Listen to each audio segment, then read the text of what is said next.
بل تپوس یې کړی دی چې دکاندار چکن خرڅوي او ګاکې اخلي، یعنی فارمي چرګه، او بیا دکاندار چې کله دا چرګه دی ګاک ته ورکوي نو خپې ورسره نه ورکوي، نو آیا دا ټیک دی؟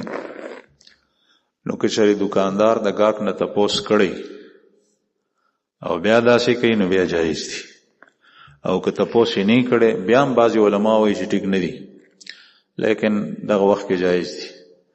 او که چېرې تپوس یې نه کړی دا ایساری نو بیا جایز نه دی، ځکه چې دا خپې دا دکاندار غونډې کوي.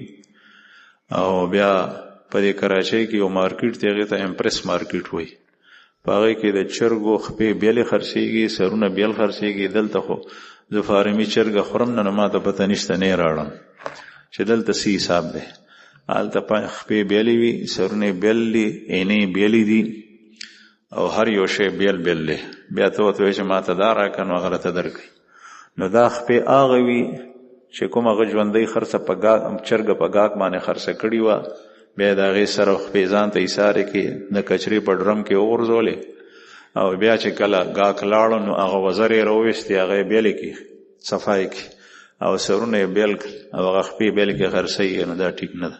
په بل باندې خرڅ شوی شی هغه ته اوس دوباره تازان تکو بغیر د هغه د اجازت نه، دا ټیک نه ده، بلکې تپوس کول پکار دی. یا په کاغذ باندې لیکلي ول په کول پکار داسې ده، د تا باندې دا نوره چرګه خرڅوم، دا در باندې نه خرڅوم، بیا ټیک ده.